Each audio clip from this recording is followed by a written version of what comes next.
గద్దలకు సంబంధించిన కొన్ని గొప్ప లక్షణాలని ఇప్పుడు చూద్దాం. దాదాపు 7 లక్షణాలను మనం చూడబోతున్నాం. మనకందరికీ ఉపయోగపడే గొప్ప లక్షణాలు ఇవి. గద్దలు ఒంటరిగా చాలా ఎత్తున ఎగురుతుంటాయి. అవి పిచ్చుకలు, కాకులు వంటి చిన్న చిన్న పక్షులతో ఎగరవు. అంటే సంకుచిత స్వభావంతో మిమ్మల్ని కించపరిచి తక్కువగా చూసే, కిందికి లాగే వ్యక్తులతో మెలగవద్దు. మీ స్నేహితులు ఎవరు అన్నదాన్ని బట్టి సమాజంలో మీ గుర్తింపు ఉంటుంది. గద్దలు గద్దలతో మాత్రమే ఎగురుతాయి. మంచి స్నేహితులను కలిగి ఉండండి. ఒక్క విషయం గుర్తుంచుకోండి, పై స్థాయిలో ఎప్పుడూ మీరొక్కరే ఉంటారు. 2, గద్దలకు సునిశితమైన దృష్టి ఉంటుంది. విజన్ అన్నమాట. గద్దలు 5 కిలోమీటర్ల దూరంలో ఉన్న వాటిని కూడా నిశితంగా గమనించగలవు. అడ్డంకులు ఎన్ని ఉన్నా తన దృష్టిని మరల్చుకోదు. తన ఆహారాన్ని ఒడిసి పట్టుకునే వరకు విడిచిపెట్టదు.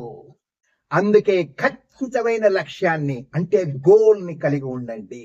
అది ఎంత కఠినమైనదైనా దాని నుంచి దృష్టి మరల్చకండి. అది సాధించే వరకు వదిలిపెట్టకూడదు. గద్దలు చచ్చిన జంతుకళే వరాలను తినదు. అవి బ్రతుకున్న వాటినే ఆహారంగా స్వీకరిస్తాయి. అంటే గతంలో సంభవించిన విజయాల గురించి గొప్పలు చెప్పుకుంటూ ఉండదు. వాటి మీద ఆధారపడదు. కాబట్టి కొత్త కొత్త రంగాల్లో, ప్రస్తుతం ఆర్టిఫిషియల్ ఇంటెలిజెన్స్, కృత్రిమ మేధస్సు వంటి రంగాల్లో నిష్ణాతులు కండి. విజయ తీరాలకు చేరుకోండి. గతం ఎక్కడ ఉండాలో అక్కడే ఉండనీయండి. అంటే గతాన్ని గతంలోనే వదిలిపెట్టండి. గద్దలకు తుఫానులంటే చాలా ఇష్టం. ఆకాశంలో మబ్బులు కమ్ముకున్నప్పుడు గద్దలు ఉత్తేజం చెంది తుఫానుగాలను ఉపయోగించుకుని తమను తాము పైకి తీసుకెళ్తాయి. ఎంత పైకి అంటే మబ్బుల కన్నా చాలా ఎత్తుగా. అవి ఆకాశంలో అప్పుడు ప్రశాంతంగా రెక్కలకు విశ్రాంతినిస్తూ విహరిస్తూ ఉంటాయి. ఆ తుఫాను సమయంలో మిగిలిన పక్షులు ఆకుల చాటున, చెట్ల కొమ్మల్లో తడిసిపోకుండా తలదాచుకుంటాయి. మీ సమస్యలను కూడా ఇలాగే ఎదుర్కోండి. ఎలా అంటే అవి మిమ్మల్ని ఇప్పుడు ఉన్నదానికంటే బలవంతులుగా, వివేకవంతులుగా మార్చే విధంగా. జీవితంలో ఎదురయ్యే తుఫానులను ఎదుర్కోవాలంటే మరింత ఎత్తుకు ఎదగాలి.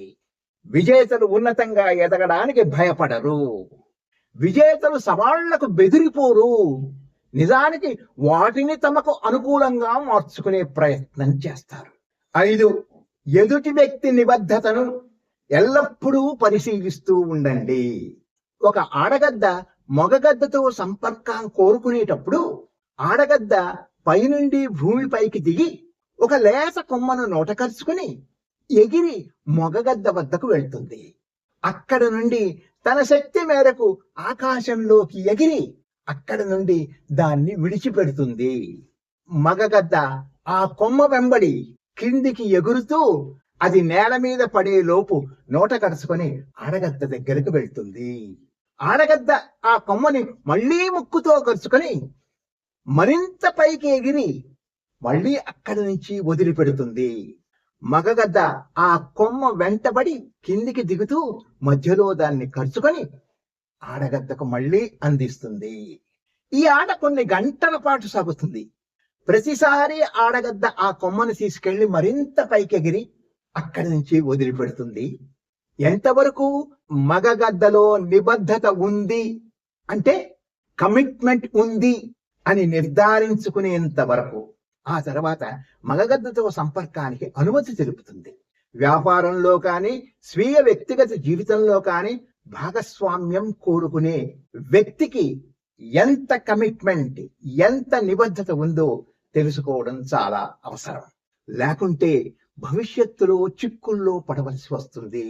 6, గద్దలు తమ సంతానాన్ని సమస్యలను ఎదుర్కొనే విధంగా తయారు చేస్తాయి. గద్ద ఎత్తైన చెట్టు మీద గూడు కట్టుకుంటుంది. ఆ గూడులో ముళ్ళు, పదునైన రాళ్ల వంటి వాటితో మొదటి వరుస నింపుతుంది. ఆ తర్వాత రెండవ వరుసగా చిన్న చిన్న కట్టి పుల్లలు, గడ్డి, ఈగలతో రెండవ వరుస కప్పి ఉంచుతుంది. గద్ద పిల్లలు పుట్టినప్పుడు ఆ రెండవ వరుస మెత్తగా ఉండడంతో ఆ పిల్లలకి రక్షణ కవచంగా ఉండిపోతుంది. పిల్లలు పెద్దవవుతూ ఉంటే తల్లి గద్ద గూడునంతటినీ కలిపేస్తుంది.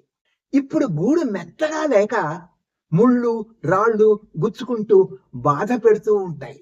ఇదే సమయంలో గద్ద నెమ్మదిగా వాటికి ఆహారం ఇవ్వడం కూడా ఆపేస్తుంది. అంతకాలం సౌకర్యవంతంగా అనుభవిస్తున్న జీవితం బాధాకరంగా మారిపోతుంది. ఒకవైపు ముళ్ళు రాళ్ళు గుచ్చుకుంటూ ఉంటే ఆకలి బాధను భరించలేక పిల్లగద్దలు బయటికి వచ్చి నెమ్మదిగా ఎగరడం నేర్చుకుంటాయి. మన జీవితం కూడా ఆర్థిక ఇబ్బందులు, బంధువులతో ఇబ్బందులు, ఆరోగ్య సమస్యల వంటి వాటితో నిత్యం కొట్టుమిట్టాడుతూ ఉంటాం. ఆ కష్టాలు తట్టుకుంటేనే సుఖమైన జీవితం సంప్రాప్తిస్తుంది. ఇప్పుడు సుఖమైన స్థితి, కంఫర్ట్ జోన్ కి అలవాటు పడితే అభివృద్ధి ఉండదు. 7 వృద్ధాప్యంలో గద్దలు. గద్దలు దాదాపు 70 సంవత్సరాల కాలం జీవించగలుగుతాయి. అన్ని సంవత్సరాలు జీవించాలంటే అవి అనేకమైన కఠినమైన సమస్యలను ఎదుర్కోవలసి వస్తుంది. ఆ కఠినమైన సమస్యలను ఎదుర్కోవడానికి కఠినమైన నిర్ణయాలు కూడా తీసుకోవలసి వస్తుంది.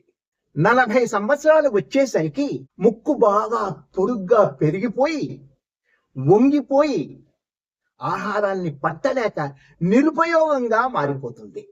ఈకలు పెద్దవై మందంగా మారి ఒకదానికొకటి అతుక్కొని ఎగరడానికి అనుకూలంగా లేకుండా పోతాయి. ఇప్పుడు గద్దకు 2 దారులు. ఒకటి ఆ సమస్యలను బాధలను తట్టుకోలేక చచ్చిపోవడం. 2 ఆ క్లిష్టమైన సమస్యలను అధిగమించి సరికొత్త జీవితాన్ని మొదలు పెట్టడం. దానికోసం గద్ద ఎత్తైన శిఖరం మీదికి ఎక్కి అపసవ్యంగా నిరుపయోగంగా మారిన ముక్కును ఒక రాయికేసి గట్టిగా కొట్టుకొని ఆ ముక్కును విరగ్గొట్టుకుంటుంది. గోళ్లను కూడా రాయికి రాసి రాసి పదును పెట్టుకుంటుంది. ఇప్పుడు వాడిగా మారిన కొత్త ముక్కుతో పదును చేరిన కొత్త గోళ్ల సహాయంతో అపసవ్యంగా పెరిగిన ఈకలను ఒక్కొక్క దాన్ని పీకేసుకుంటూ పోతుంది.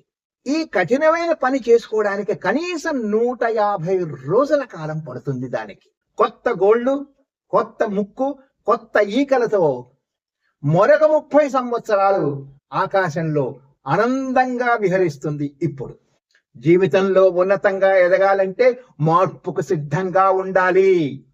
పాత జ్ఞాపకాలు, చెడు అలవాట్లు వదులుకోవాలి.